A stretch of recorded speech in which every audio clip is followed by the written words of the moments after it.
hawa wako na baraka zao. Wanaume wenzangu wanajua kuna mambo yalianza kuenda baada ya kuoa. Ndio maana wakati mwingine mpaka tunapowadharau, unamdharau mke wako, unamuona si kitu, kwa sababu siku hizi pesa umepata ni basi tu, akili zinakuwa zimesafiri, kuna fuse inakuwa imeungua. Unaanzaje kumdharau mtu ambaye amekuinua? Yaani wakati unamuoa ulikuwa na maisha ya kawaida, ulipoona naye maisha yako yakapanda, vyeo vikapanda, kazi zikapanda, unaanza kuona she's not my type. Wakati ule ulikuwa una kitu, ilikuwa type. Leo mambo yameenda, unasema she's not your type. Really? Seriously?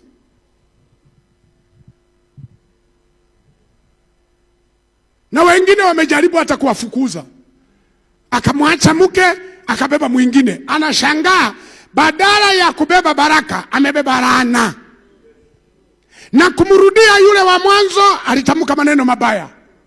Aliwaambia watu, nikirudiana na huyo mwanamke muniite mbwa. Sasa najiuliza, niendelee kukomana matatizo au waniite mbwa baraka zirudi? Huwezi wakati mwingine kuona neema ya mke wako kwa sababu uko naye, kwa sababu kila kitu nakuta kiko sawa tu, kila kitu kinaenda. Unafikiria hata kiondoka vitu vitaendelea.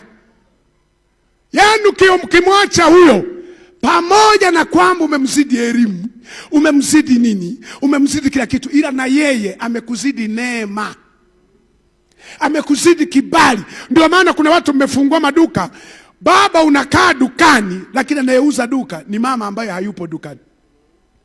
Unashangaa kila wanaoingia dukani kwako hawakuulizii wewe, wanamuulizia mama. Wanasema za leo mama naendelea salama, na hicho kitenge shilingi ngapi? Sasa aliyewaleta hapo ni nani? Usimdharau mkeo kwa sababu tunasema nimemzidi elimu. By the way, sio kwamba umemzidi elimu. Hivi elimu ni nini? Shida pia definition ya education watu wengi hawajui. Wanafikiri education ni vile vitu anavyojaza kwenye makaratasi, anavyojaza, anavyofaulu mitihani. Mitihani maana yake unamrudishia aliyekuwekea material kichwani material yake.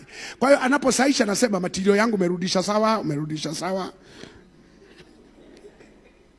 Kwa hiyo yani kama umepata 100 sio kwamba una akili.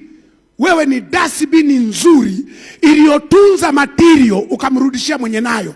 Lakini education ni kile kinachobaki baada ya kutoka chuo. Kila ambacho utaanza kucontribute wewe